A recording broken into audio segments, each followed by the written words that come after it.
Hi guys, welcome to Making Joyful Journals. I'm Anna G. I hope you're doing well. Today I'm going to be taking a look at a lot of things that I got at the Dollar Tree. The first thing is this pigment ink pad. And this ink pad is the blue color. They had on the shelf, they had blue, red, black, and green. The only color that I did not get was the color red because I have a lot of red ink already. But as you can see on this ink pad, the lid is very easy to come off. See, it just falls right off. So if you're going to be keeping these in storage, you might want to put a rubber band to keep it closed because it just falls right off. And I was telling Miss Angie from Junctional Junctions about this, and she was asking me a lot of questions, and at the time I thought everything was cool, but then now I'm looking at this again and I'm seeing this is a really spongy ink pad, but it is very juicy. I have to say that much. It's very juicy, and you're going to see me do some printing with it. I'm going to take some of the silicone stamps that I got at the Dollar Tree as well, and I'm going to test it out on this composition book.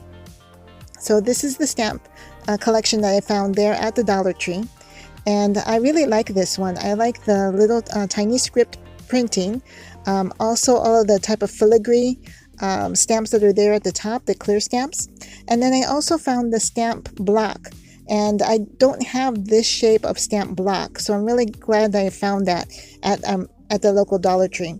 So you're going to see that. You're going to see how it comes out. Now, I am not the best stamper by any means, and you're going to see that in just a moment where I drop the whole stamp block with the stamp a second time on the composition book. So there you go. So anyways, I'll let you take a look, and I'll be back with you in just a little bit.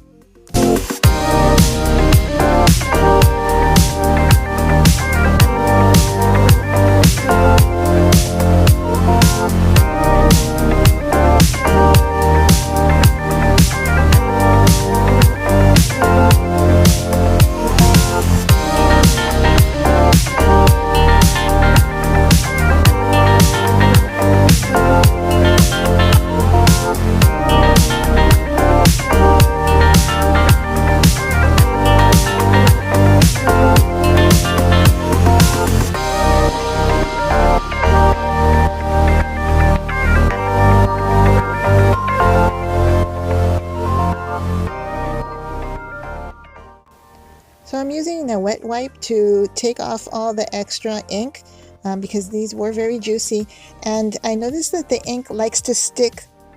See how it didn't all come off, and even after a second time rubbing it all off with the wet wipe, it still doesn't want to all come off. And as you can see, the color, it's not really a true blue per se, or a royal blue. It reminds me of the color blue that you see when your printer's ready to go out and you take out the different cartridges. That's the type of blue that it seems to be. So if you really like that color, then by all means check these out because as I mentioned earlier, they're very juicy, and so you get a lot of ink. Now, because the lids are so loose, again, storing them upside down will help extend the life of them, and also possibly putting a rubber band around the lid to make sure that it doesn't fall off and doesn't dry out on you. So I'm going to try some more stamping here, and we'll see how it goes.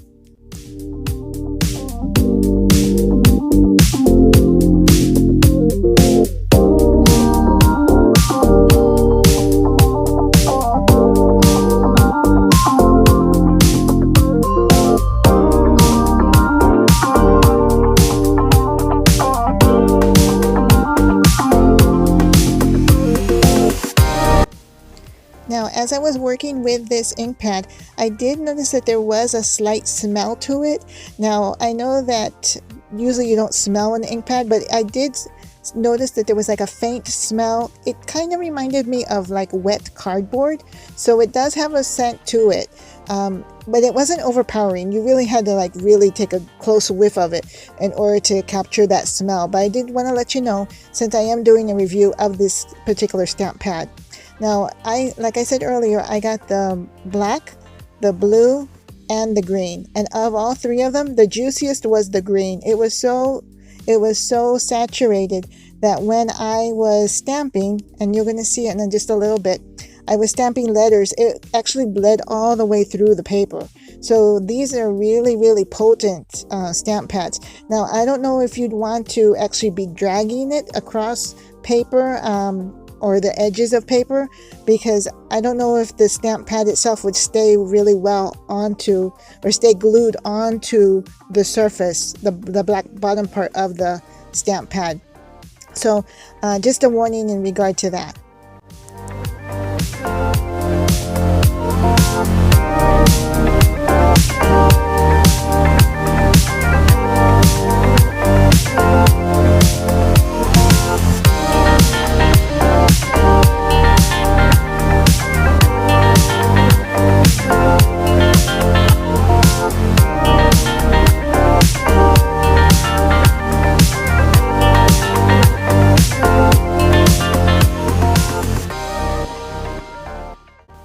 So you can see here where I tested the different colors, the green, the blue, and the black.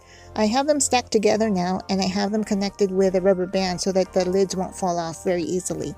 You do need to be careful when you're taking them apart though, so that they don't all fall apart on you.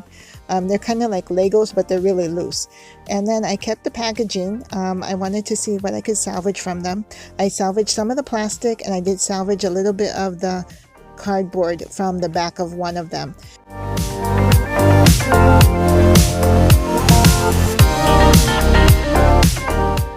This is the first time that I have seen fusible interfacing at my Dollar Tree. It's a heavyweight interfacing, and it's iron. You iron it onto your fabric to give it some stiffness to it. And like I said, it's heavyweight, so it can be used for jackets. But I'm thinking it can be used for junk journaling. It's 1 yard. It's 20 inches by 1 yard. And then I also found some of this lace crochet, and I had seen it before, and then it was gone for a long time, so I wanted to make sure I picked up some while I was there at the store. And it's 200 centimeters or 2 meters worth, so it's more than 2 yards for $1.25.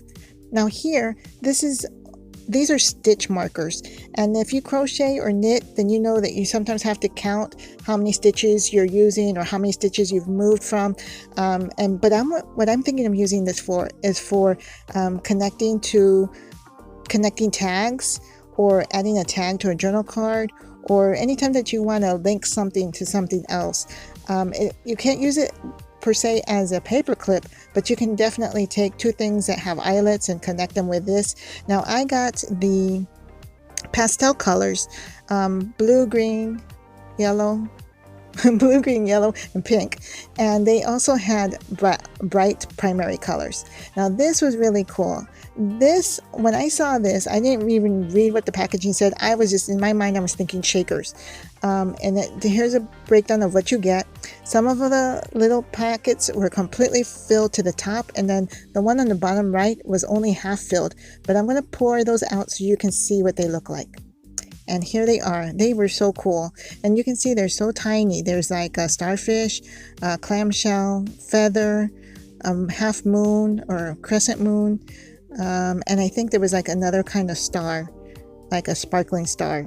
So those were really cool. I'm going to definitely use this somehow in a shaker, or even just gluing them onto a page, because they were so bright looking. And this is my final find. I was so happy to find these. These are wax seals, or fake wax seals. And what's cool about these is that it has like the gold, like a gold painting on top of the embossed pieces. So I thought that was really cool. So it's almost like you're getting the whole kit and caboodle with this. And you don't have to deal with heat. You don't have to deal with a candle or firing up something and waiting for it to heat up, and then having to worry about excess wax and what to do with that and so forth. So I'm really glad to have found these. Now there were 3 styles. I bought 2 of them, but the third style was mostly pinks and mauves and a light cream, I think. So, and I thought I would probably use these colors more than the pink and the mauve. So I hope you're enjoying this. If you'd like to see more of this type of video, please let me know by clicking on the thumbs up button and leaving me a comment. Is there anything that you've seen at the stores that has really caught your eye? Until I see you next time, take care. God bless. Bye for now.